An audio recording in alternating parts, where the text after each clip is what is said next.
ناظرین گرامی السلام علیکم ورحمۃ اللہ وبرکاتہ۔ سیدھی بات کے تازہ ترین پرائم ٹائم میں آپ لوگوں کا استقبال ہے۔ ناظرین گرامی، میں انصار عزیز ندوی اس وقت آپ لوگوں کے سامنے کچھ اہم ترین خبروں پر تبصرے لے کر کے حاضر ہوں۔ تفصیلات میں جاؤں اس سے پہلے آپ لوگوں سے جو درخواست ہوتی ہے اس پر توجہ کرنے کی اپیل کروں گا۔ ناظرین گرامی، اس وقت سب سے پہلے جو خبر آ رہی ہے، خبر رساں ایجنسی IRNA کی رپورٹ کے مطابق عباس عراقچی نے یہ کابینہ کی میٹنگ میں کہا ہے کہ عمان اور ایران کے مابین آبنائے ہرمز سے متعلق ڈیل فائنل ہو چکی ہے، اب ایک نیا راستہ بنایا جائے گا۔ جس کے بعد ان کے اس بیان کے بعد پوری دنیا میں ہلچل مچی ہوئی ہے کہ آخرکار عمان کے ساتھ ایران کی کیا ڈیل ہوئی ہے۔ سرکاری خبر رساں ایجنسی IRNA کی رپورٹ کے مطابق انہوں نے کہا کہ بات چیت آگے بڑھی ہے، اب حتمی شکل اختیار کرنے کی جانب گامزن ہے۔ شہنوا کی رپورٹ کے مطابق اتوار کے روز سرکاری IRIB TV کو دیے گئے ایک انٹرویو میں ایران اور عمان مذاکرات کے متعلق ایرانی وزارت خارجہ کے ترجمان اسماعیل بقائی نے تفصیلات بتائیں۔ انہوں نے کہا کہ دونوں ممالک کے درمیان کسی معاہدے تک پہنچنے کا تعلق اس سے نہیں ہے کہ آبی گزرگاہ دوبارہ کھلے گی یا بند رہے گی۔ اسماعیل بقائی نے کہا کہ ایران اور عمان آبنائے ہرمز میں ٹریفک سپریشن اسکیم کے تحت ایک نیا راستہ طے کرنے پر کام کر رہے ہیں، جو فریقین کے خود مختاری کے حقوق کے ساتھ ساتھ ایران کے قومی مفادات اور سیکیورٹی کو بھی یقینی بنا سکے۔ ایران کے قائم مقام وزیر دفاع سید ماجد ابن رضا نے اتوار کے روز کہا کہ تہران دشمن کی ہر دھمکی کو اصل اور قابل توجہ مانتا ہے، اسے محض نفسیاتی جنگ سمجھنے سے انکار کرتا ہے۔ ماجد ابن رضا نے social media platform X پر لکھا کہ ہم نہ تو حیران ہوں گے اور نہ ہی خاموشی سے بیٹھے رہیں گے۔ ہم دھمکیوں کا استعمال اپنی تیاری بڑھانے، اپنی مزاحمتی صلاحیت کو مضبوط کرنے اور اپنی طاقت بڑھانے کے لیے کرتے ہیں۔ ان خیالات کا اظہار انہوں نے تب کیا جب امریکی صدر ڈونلڈ ٹرمپ نے کہا تھا کہ وہ ایران پر نئے حملے نہ کرنے پر متفق ہو گئے۔ بہرکیف ناظرین گرامی، اب آبنائے ہرمز سے متعلق جو ڈیل عمان اور ایران کے مابین فائنل ہوئی ہے، اس کا روڈ میپ کیا ہے، کس طرح سے دونوں اس کو استعمال کریں گے اور ایک نیا راستہ کیا بنے گا، یہ سارا کچھ ابھی تک سامنے نہیں آیا ہے۔ جب ڈیل مکمل ہو جائے گی، پلان لوگوں کے سامنے آ جائے گا، تب شاید اس کو سامنے رکھنے کی کوششیں ہوں گی۔ ادھر ناظرین گرامی، ٹرمپ کے دعوے کے برعکس ایران کا امریکہ سے مذاکرات سے انکار کیے جانے کی خبر بھی سامنے آئی۔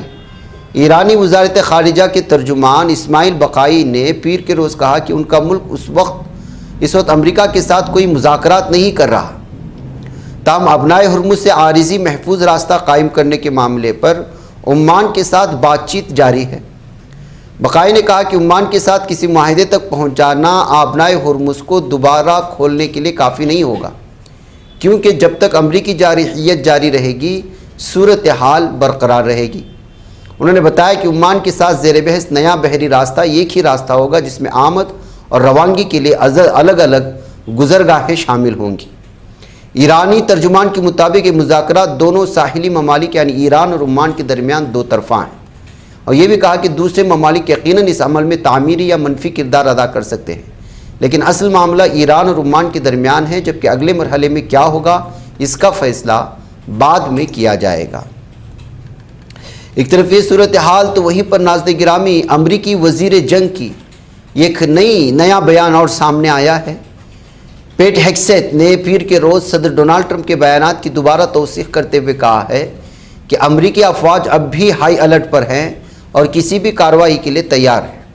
انہوں نے واضح کیا کہ ایران پر حملہ مؤخر کرنے کے صدر ٹرمپ کے فیصلے سے فوجی تیاری متاثر نہیں ہوئی۔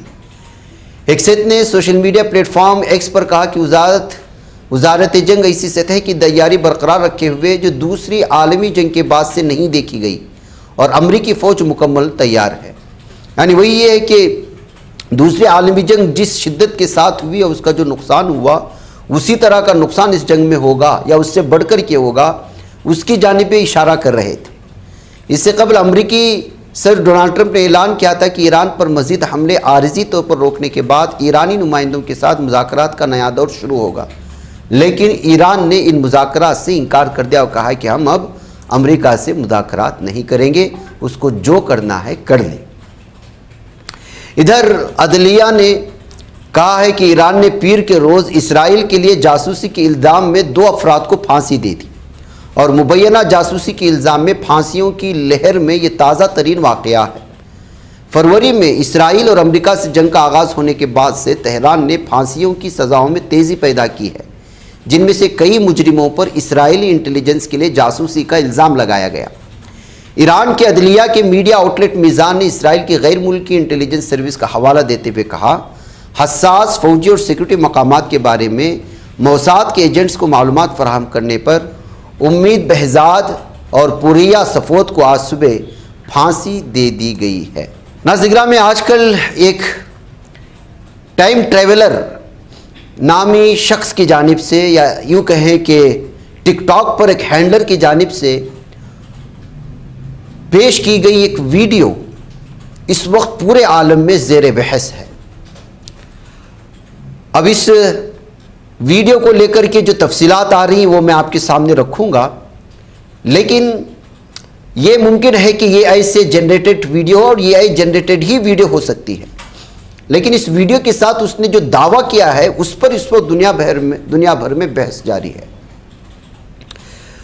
مستقبل میں پیش آنے والے واقعات اور دنیا کے خاتمے کے بارے میں سوشل میڈیا پر اکثر حیران کن دعوے کیے جاتے ہیں۔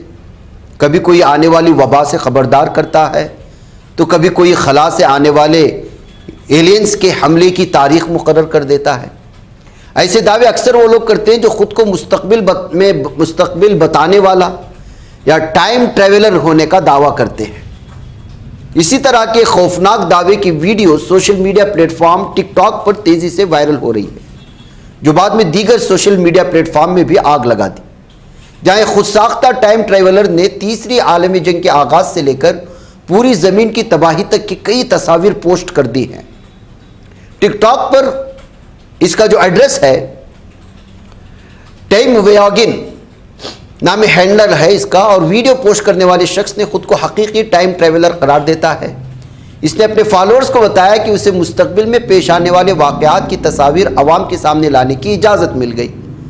اسی سلسلے میں اس نے دعویٰ کیا کہ اس کے پاس تیسری عالمی جنگ کے ایسے فوٹوگرافک شواہد موجود ہیں جو انسانیت کے لیے انتہائی خوفناک ہے۔ اس شخص نے ویڈیو کے کیپشن میں لکھا، توجہ چاہتے ہیں؟ ہاں، میں ایک حقیقی ٹائم ٹریولر ہوں۔ تیسری عالمی جنگ کی سب سے زیادہ فرمائش کی گئی تھی، اس لیے وعدے کے مطابق اس کے آغاز اور اختتام کی تصاویر آپ کے سامنے پیش کر رہا ہوں۔ اور جو اس نے ویڈیوز اور تصاویر شیئر کی، ویڈیو میں دکھائی گئی پہلی تصویر میں ایک نامعلوم اور بڑے شہر کے اوپر ایک بہت بڑا جوہری دھماکہ ہوتا دکھایا گیا ہے۔ اس کے بعد کی تصاویر میں کسی خفیہ لیبارٹری کے اندر ایک کے بعد دیگر دھماکے اور پھر دنیا کے مختلف حصوں میں ایک ساتھ ہونے والے شدید دھماکوں کو دکھایا گیا۔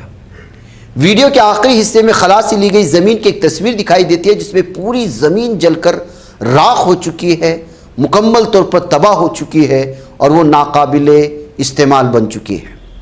اس ٹائم ٹریولر کا دعویٰ ہے کہ تباہی اتنی ہولناک ہوگی کہ بچ جانے والے انسانوں کو اپنی زمین ہمیشہ کے لیے چھوڑ کر پلانٹ ڈیلٹا نامی ایک نئے سیارے پر آباد ہونے پر مجبور ہونا پڑے گا۔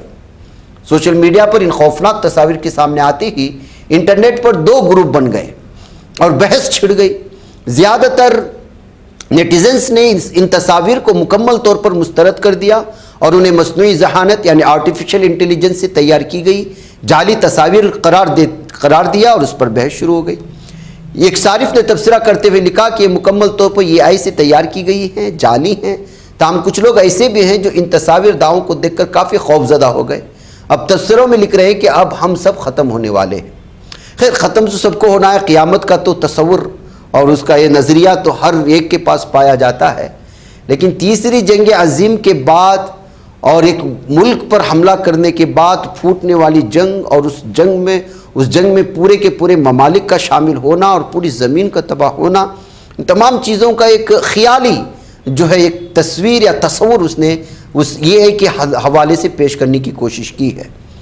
لیکن ان تمام چیزوں کے بیچ میں آپ ایک بات پر جو ہے پوری طرح سے متفق ہو سکتے ہیں کہ کس طرح سے جن چیزوں کے بارے میں کہا جاتا ہے اس کو یہ آئی کے ذریعے سے صحیح اور حقیقی تصوراتی دنیا میں لے جا کر کے لوگوں کے سامنے اس وقت پیش کرنے کی کوششیں ہو رہی ہیں۔ یہ آئی کے ذریعے سے تیار کردہ ان چیزوں پر اب یہ یقین لوگ کرنے لگے ہیں، یہاں تک کہ آپ کیا سچ ہے، کیا جھوٹ ہے، کیا حقیقت ہے، کیا جعلی ہے، یہ بھی اس وقت آپ جو ہے اس میں فرق کرنا بڑا مشکل ہو جائے گا، جبکہ یہ آئی کی ابتدائی ایام ہیں، ابھی یہ آئی سٹارٹ اپ ہے۔ اگلے دنوں میں جب یہ آئی اپنے عروج کو پہنچے گا اس وقت انسان کو اپنے آپ پر بھی بھروسہ نہیں رہے گا کہ وہ ورجنل ہے یا ڈپلیکیٹ۔ اس طرح کی چیزیں اس وقت سامنے مارکیٹ میں آئی ہیں، اور یہ آئی کا یہ ہنگامہ خیز چیزیں اس وقت جس طرح سے سوشل میڈیا کے ذریعے سے وائرل ہو کر اس پر جو ہے ایک نوجوان طبقہ کہیں اس پر جو کام کر رہا ہے یا پرانی سوچ والا آدمی اس پر ایمان لانے کی کوشش کر رہا ہے، یہ وہ ساری چیزیں ہمیں بتاتا ہے کہ کل کو جو ہے دجال دنیا کے کسی کونے میں بیٹھا ہوا ہے اور اس پر دنیا کے دوسرے کونے کا آدمی اگر ایمان لا رہا ہے تو وہ اسی یہ آئی جنریٹڈ چیزوں کا کیا استعمال نہیں لائے گا۔ ایک تصور، ایک سوچ اس جانب بھی چلی جاتی ہے اگر اس پر گہرائی کے ساتھ سوچا جائے۔ بہرکیف ایک لمبی بحث ہے، کبھی اس پر گفتگو ہوگی آپ سے۔ بہرکیف اس طرح کی چیزیں آتی ہیں تو سوچتا ہوں کہ آپ کے سامنے رکھوں۔ قابل ذکر بات یہ بھی ہے کہ پہلا موقع نہیں ہے کہ یہ جو ہینڈلر ہے جو اس وقت جو اپنے آپ کو ٹریولر کہہ رہا ہے، اس نے بے بنیاد یا عجیب و غریب دعوے اس سے پہلے بھی کیے ہیں۔ اس سے پہلے بھی وہ اب کئی من گھڑت کہانیاں پیش کر چکا ہے جس پر لاکھوں ملینز لوگوں نے اس پر جو ہے تبصرے کیے ہیں اور دیکھا ہے۔ اس نے اپنی گزشتہ ویڈیو میں اس نے دعویٰ کیا تھا کہ مصر کے عظیم اہرام انسانوں نے نہیں بلکہ ایلینز نے بنائے تھے، یعنی دوسرے سیارے کی مخلوق انہوں نے بنائی تھی۔ اس کے علاوہ اس نے ٹائٹینک جہاز کو جان بوجھ کر ڈبوئے جانے اور امریکہ کے خفیہ ایریا 51 کے قریب UFO کے اترنے جیسے جھوٹے دعوے بھی کیے تھے۔ بہرکیف اس نے جو بہت ساری چیزیں پیش کی اس سے پہلے، اسی کا یہ سلسلہ ہے۔ لیکن ظاہر سی بات ہے یہ آئی جس طرح سے ترقی کرتا جا رہا ہے، ایسے ایام میں اس پر عبوریت حاصل کرنے والے اور اس ٹیکنک کو آخری حد تک پہچاننے والے، اس پر کام کرنے والے لوگ اب الگ الگ طرح کی چیزیں پیش کر رہے ہیں، اور اسی کو کہا جاتا ہے دجال کی دنیا۔ بہرکیف ناظرین گرامی، آئیے ایک اور خبر میں آپ کے سامنے رکھوں۔ چین، پاکستان اور بنگلہ دیش کو نظر انداز کرتے ہوئے ہندوستان اب ایک ایسی ریلوے لائن بچھا رہا ہے جس پر 45,000 کروڑ روپے خرچ ہوں گے، اور یہ میگا پلان تیار ہو چکا ہے۔ جی ہاں ناظرین گرامی، بلومبرگ نے ایک رپورٹ کی ہے، ہندوستان چین، پاکستان اور بنگلہ دیش سے ملحق انتہائی حساس سرحدی علاقوں میں اپنے ریلوے نیٹ ورک کو مضبوط کرے گا، اور اس مقصد کے لیے 45,000 کروڑ روپے یعنی کم سے کم $5 ارب کی بھاری رقم خرچ کی جائے گی۔ سرحدی علاقوں میں ریلوے نیٹ ورک کو مضبوط بنانے کے لیے بڑی رقم آئندہ 18 سے 24 ماہ کے اندر خرچ کر دی جائے گی۔ 24 ماہ کے اندر 45,000 کروڑ روپے خرچ کیے جائیں گے۔ پنجاب، راجستھان، ہماچل پردیش، مغربی بنگال، آسام اور شمالی مشرق دیگر ریاستوں میں نئی ریلوے لائنیں بچھائی جائیں گی۔ پلیٹ فارموں کو جدید بنایا جائے گا، نیٹ ورک کو دوہرے استعمال کے قابل بنایا جائے گا۔ نام ظاہر نہ کرنے کی شرط پر ذرائع نے بتایا کہ سرحدی ریاستوں کے لیے مجوزہ $5 ارب کا یہ پروگرام اگلے 2 برسوں میں ریلوے کے لیے مختص مجموعی بنیادی ڈھانچے کی اخراجات کا تقریباً 22% ہے۔ اس سے اس منصوبے کی اہمیت کا اندازہ لگایا جا سکتا ہے۔ ادھر ناظرین گرامی، پاکستان بکتا نہیں، کرائے پر دستیاب رہتا ہے اور امریکہ کو ہمیشہ سے بیوقوف بنانے کی کوشش کرتا ہے۔ ایک اخبار نے اس طرح کی سرخی دے کر کے پاکستان کے سلسلے میں کچھ تبصرہ کیا ہے۔ جی ہاں، امریکہ اور پاکستان کے تعلقات کے حوالے سے ایک امریکی جریدے دی نیشنل انٹرسٹ نے ایک سنسنی خیز تجزیہ پیش کیا۔ رپورٹ میں کہا گیا ہے کہ امریکہ نے ہمیشہ یہ غلطی کی کہ وہ پاکستان کو اپنا مستقل اتحادی سمجھتا رہا اور اسے مدد فراہم کرتا رہا، جبکہ حقیقت یہ ہے کہ پاکستان کسی کا مستقل ساتھی نہیں بنتا، بلکہ اپنے مفادات کے مطابق ہر ملک کے ساتھ تعلقات نبھاتا ہے۔ رپورٹ میں پاکستان کا موازنہ ایسے ملک سے کیا گیا ہے جو بکتا نہیں بلکہ کرائے پر دستیاب رہتا ہے، یعنی وہ وقت اور حالات کے مطابق مختلف ممالک کے ساتھ کام کرتا ہے اور بدلے میں اپنا فائدہ حاصل کرتا ہے۔ تفصیلات فراہم کرتے ہوئے اس جریدے نے لکھا کہ حالیہ ایران امریکہ کشیدگی کے دوران پاکستان نے دونوں ممالک کے درمیان مذاکرات کرانے میں اہم کردار ادا کیا۔ اس سے کچھ وقت کے لیے آبنائے ہرمز دوبارہ کھل سکی اور کشیدگی میں کمی آئی۔ رپورٹ کا دعویٰ ہے کہ کام فرانس، جرمنی یا برطانیہ جیسے امریکہ کی روایتی اتحادی نہیں کر سکتے تھے۔ اس کی وجہ یہ ہے کہ پاکستان دونوں فریقوں کے ساتھ تعلقات برقرار رکھتا ہے اور ضرورت پڑنے پر ثالثی کا کردار ادا کرتا ہے۔ رپورٹ میں یہ بھی کہا گیا ہے کہ پاکستان صرف سفارتکاری ہی نہیں بلکہ دفاع اور تجارت میں بھی توازن کی پالیسی اختیار کرتا ہے۔ مثال کے طور پر آذربائیجان کے ساتھ 4.6 ارب ڈالر کی دفاعی معاہدے کا ذکر کیا گیا۔ اس کے تحت پاکستان 40 JF-17 لڑاکا طیارے فروخت کرنے والا ہے آذربائیجان کو۔ رپورٹ کے مطابق طیارہ چینی ٹیکنالوجی، روسی انجن اور پاکستانی تیاری کا امتزاج ہے، یعنی پاکستان چین کے ساتھ اپنے تعلقات سے فائدہ اٹھاتے ہوئے دوسرے ممالک کے ساتھ بڑے دفاعی معاہدے کر رہا ہے۔ رپورٹ میں یہ بھی دعویٰ کیا گیا ہے کہ ایران بحران میں ثالثی کرنے کے بعد پاکستان نے امریکہ سے اپنے زر مبادلہ کے ذخائر کو مضبوط بنانے کے لیے 10 ارب ڈالر کا ایکسچینج اسٹیلائزیشن فنڈ قائم کرنے کی درخواست بھی کی، یعنی پاکستان نے اپنی اسٹریٹجک اہمیت کو معاشی فائدے میں تبدیل کرنے کی کوشش کی لیکن چین کے ساتھ اپنے تعلقات بھی برقرار رکھے۔ دی نیشنل انٹرسٹ کا ماننا ہے کہ امریکہ کو پاکستان پر چین سے تعلقات توڑنے کا دباؤ نہیں ڈالنا چاہیے کیونکہ پاکستان ایسا کبھی نہیں کرے گا۔ اس کی بجائے امریکہ کو یقینی بنانا چاہیے کہ چین کی پاکستان پر مکمل اجارہ داری نہ ہو۔ واشنگٹن اپنے معاشی، عسکری اور سفارتی اثر و رسوخ کا استعمال کرتے ہوئے اسلام آباد کو اپنے مفادات کے قریب رکھے۔ بہرکیف ناظرین گرامی، الگ الگ اخبارات میں چھپنے والے کچھ اخبارات کی وہ ٹکڑے جو آپ کے سامنے رکھنا ضروری ہے، ان تمام چیزوں کو لے کر کے میں پرائم ٹائم میں حاضر ہوتا ہوں۔ آپ جڑے رہیں پرائم ٹائم کے ساتھ، دوسروں کو بھی شیئر کریں۔ مجھے اجازت دیں۔ السلام علیکم ورحمۃ اللہ وبرکاتہ۔